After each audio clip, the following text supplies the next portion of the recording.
Allez, on recommence. Salut les fondus. Alors aujourd'hui, je suis accompagné de Claude, professeur des écoles de lycée Mermoz en chaudronnerie soudure, un petit peu de soudure. Un petit peu.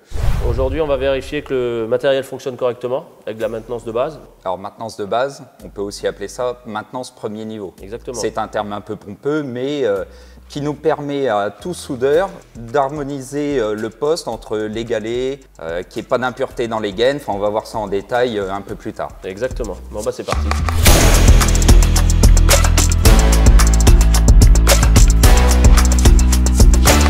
On commence par quoi alors? Eh ben, première chose, on va regarder le frein. Ouais, lequel?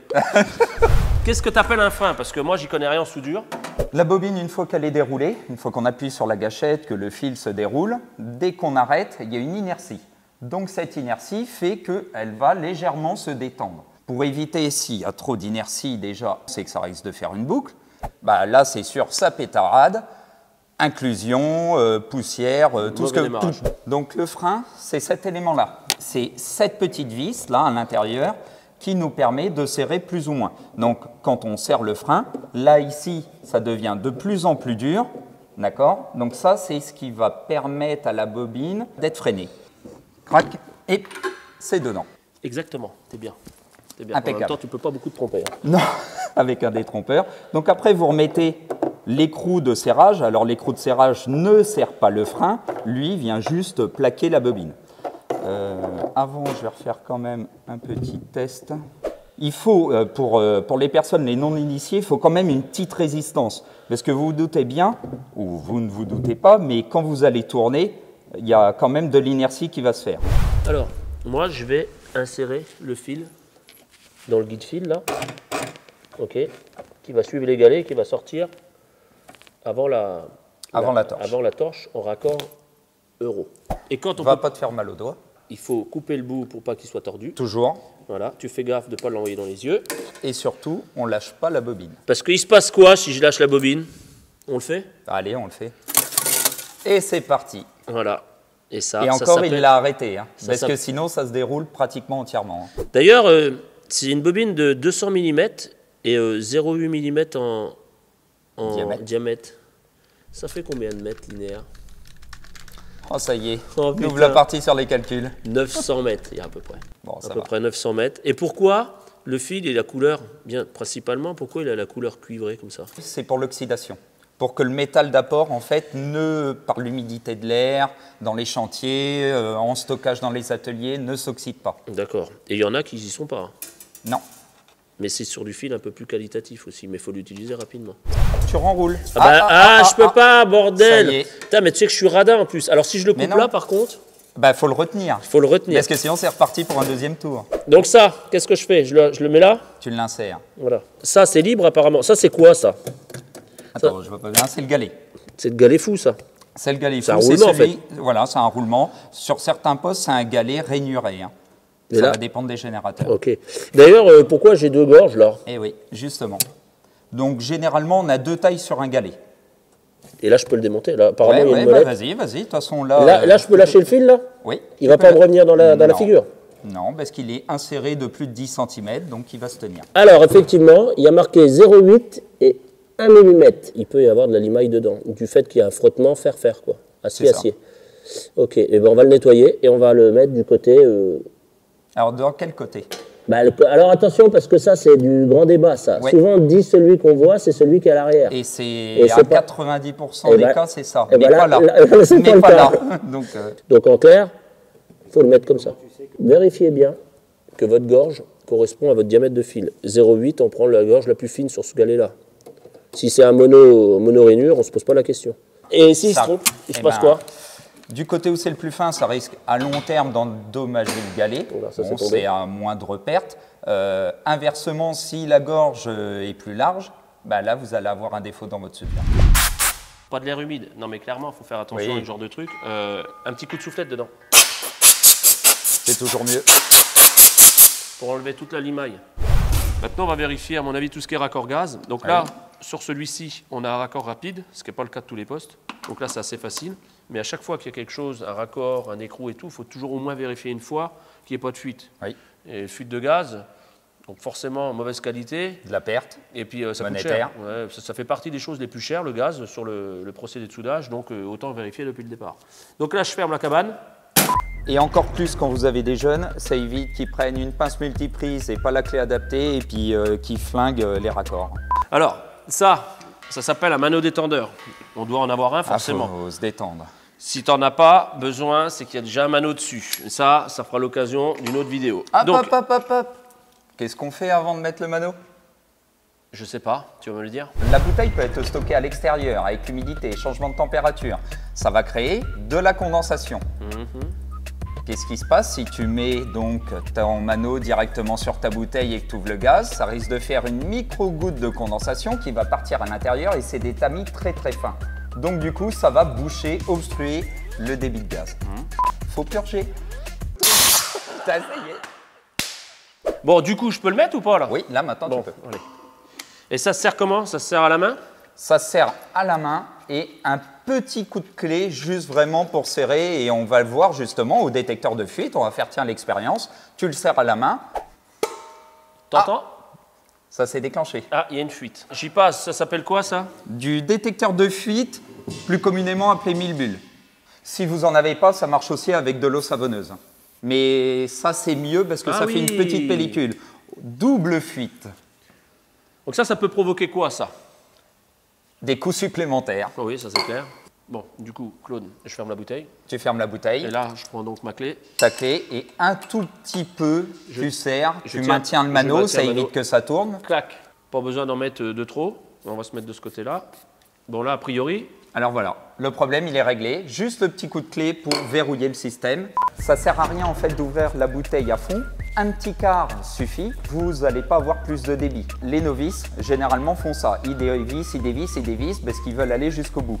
Et à la fin de la journée, ils ne savent plus si la bouteille est ouverte complètement ou fermée complètement. Donc ça ne sert à rien, un quart de tour suffit.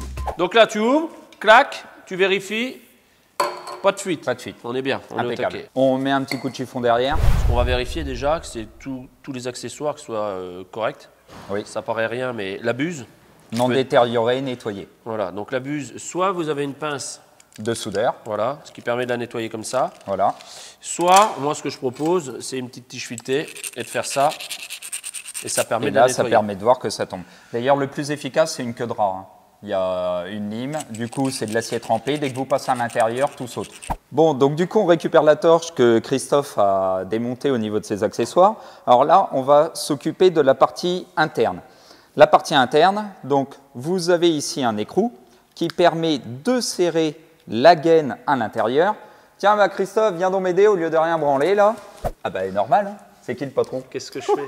Là, tu vas orienter la torche vers le haut, pas vers ton visage, parce qu'on va la souffler. On va donc utiliser la soufflette.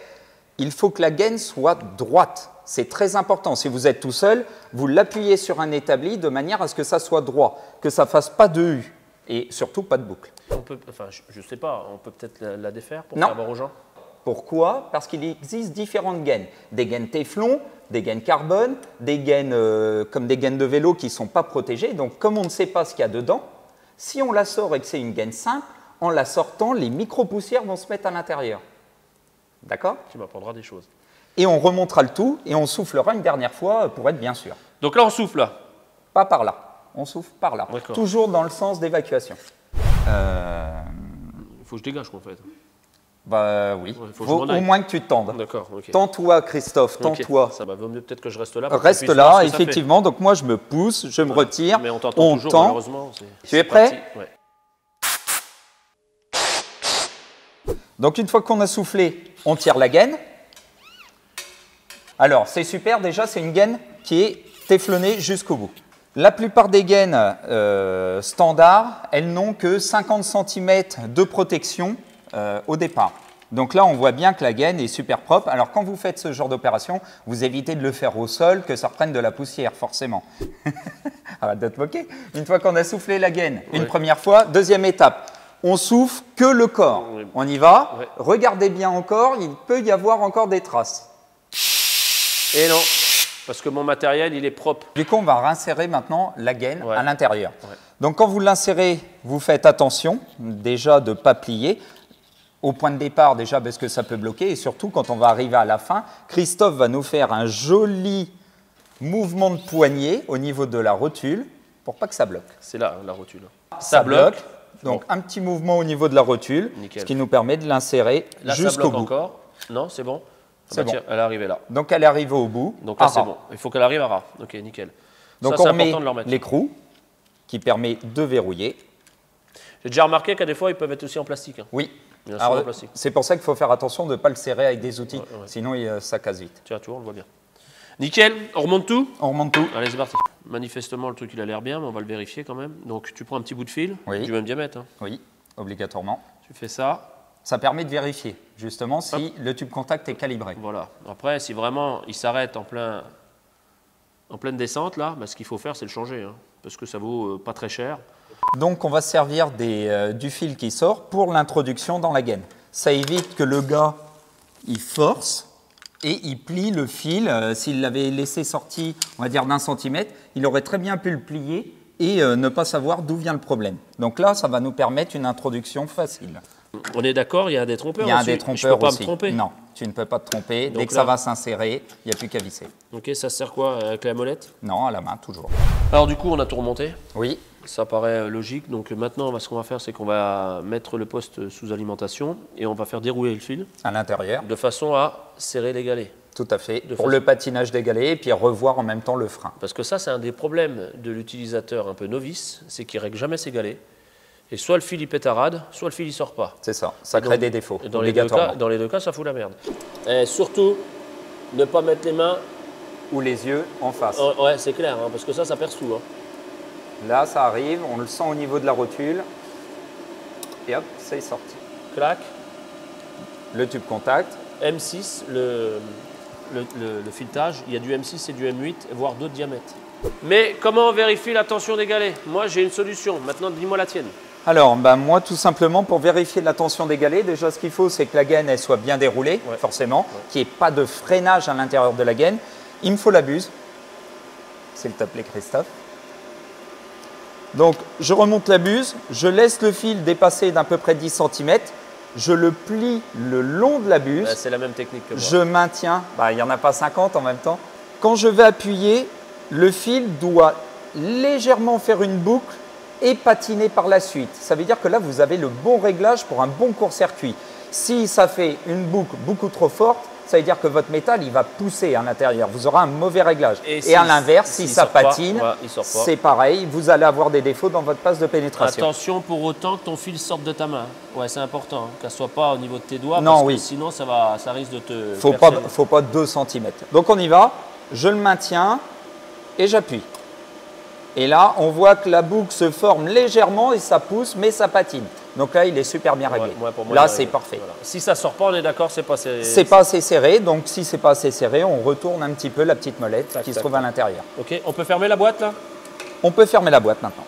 Tu vois le connecteur là? Oui. Donc, je le nettoie. C'est très rare de le faire, mais faites-le de temps en temps. Moi, je le nettoie au tampongex. C'est ce qui est mieux. Sur du laiton, surtout pas de toile émery, qui pourrait justement endommager le petit détrompeur, toujours pareil, et qui nous permet de verrouiller. Voilà, donc un quart tournant, ça s'appelle. Donc le quart tournant de la masse à insérer ici. Donc ça, clac, et voilà.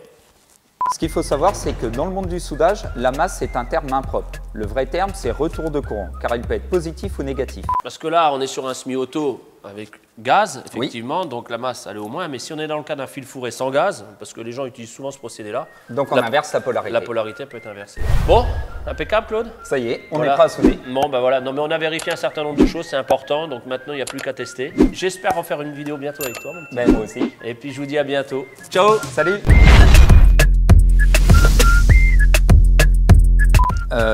En soudage, c'est un terme impropre. C'est pas dans le cas présent, c'est lors d'une prochaine vidéo.